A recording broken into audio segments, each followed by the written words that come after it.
Walking into a convention center attached to a massive hotel stood a T-visored armored warrior. He strode with his black cape into a lobby, and walked with purpose up to a slow escalator towards the central gathering area. Kathy, how's the feed? The hotel Wi-Fi is pretty bloated, but so far the helmet cam is working well. And the facial recognition software? It's doing its best. There's a lot of people here, and the costumes aren't helping any. That's fine. I'm sure the people we're looking for aren't exactly going to be the ones in costumes. Well, why not? Kathy mused aloud. It would be perfect cover.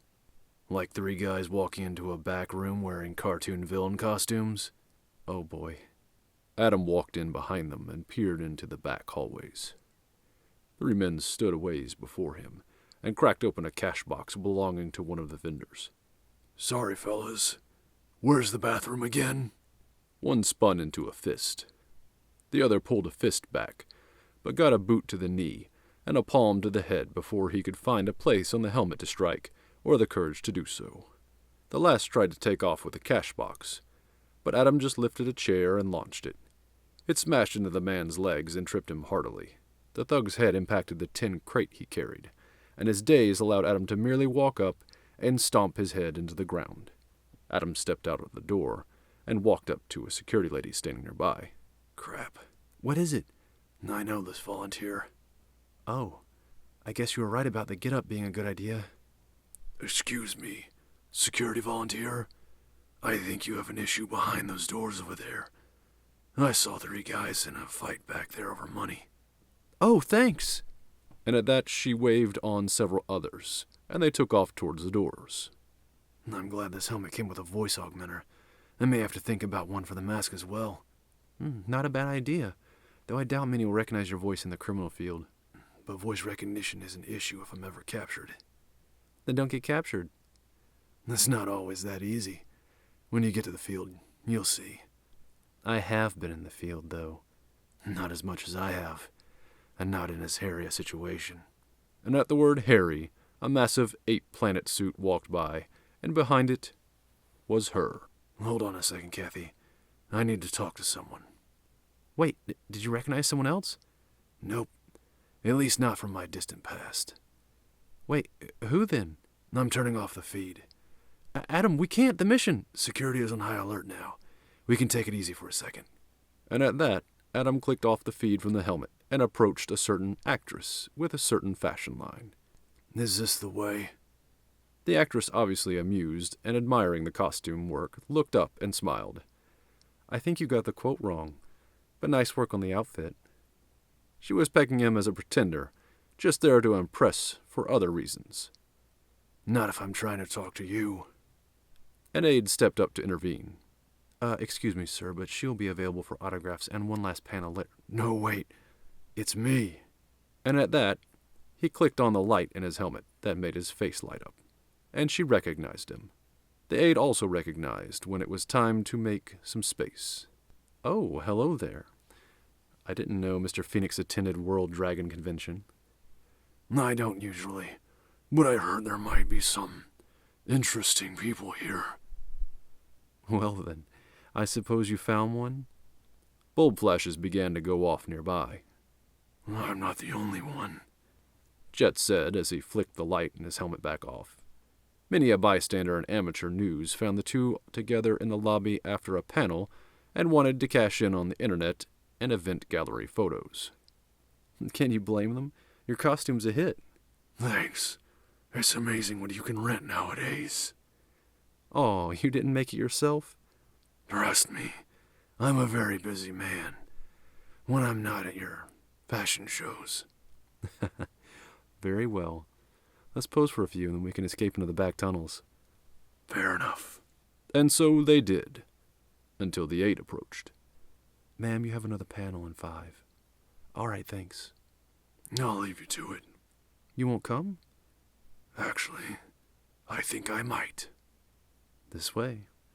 They passed through many a passageway closed off from the public, so as to provide an unhindered road for moving VIPs without being swamped or accosted by fans. This is it. It's for a book series I posted for ages ago.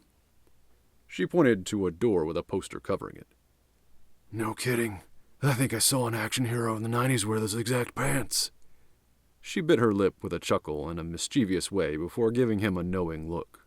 He returned the gaze with his helmet. Will you come to my next show? I'll see what I can do. She seemed disappointed. All right, I'll make it happen. That seemed to cheer her up some. And then something caught his eye.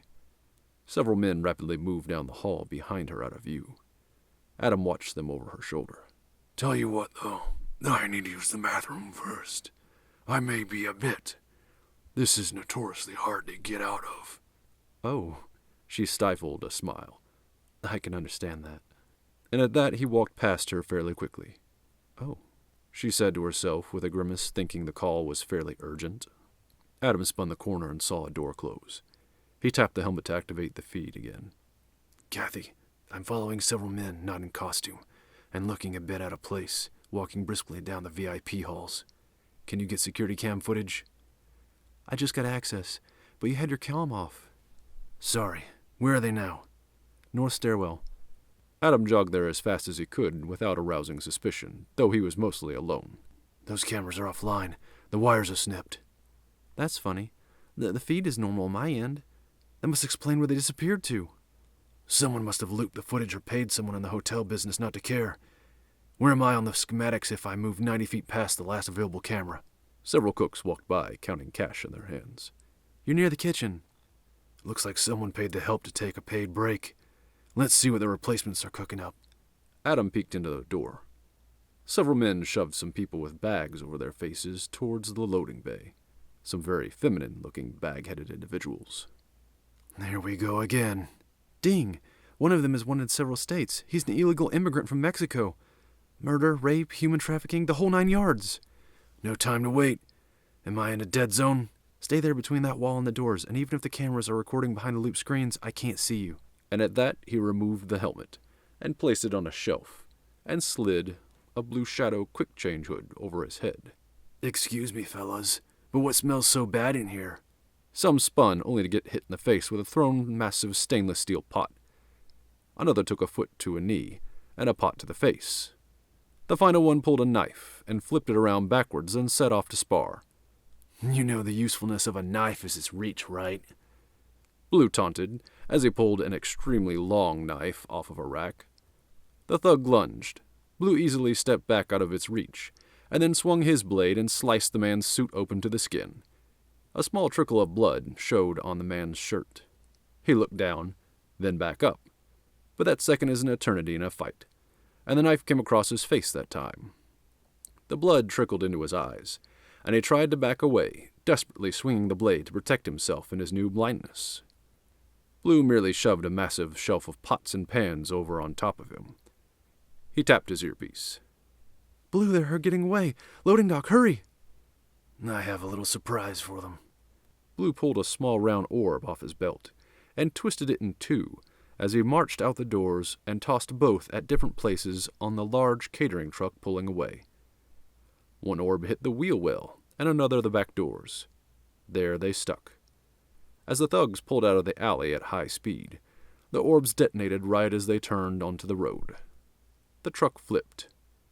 It skidded to a halt in the middle of the side entrance of the hotel, heavily guarded and watched by cops directing the overflow of convention traffic. The same cops who now rushed to the scene.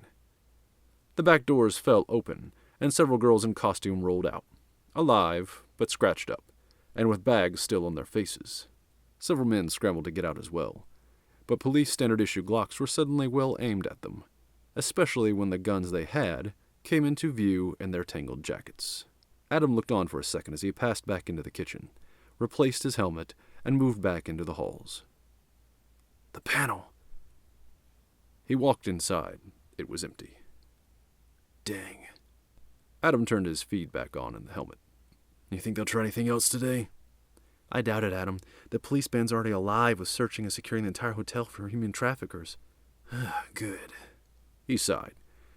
I think I'll come back now.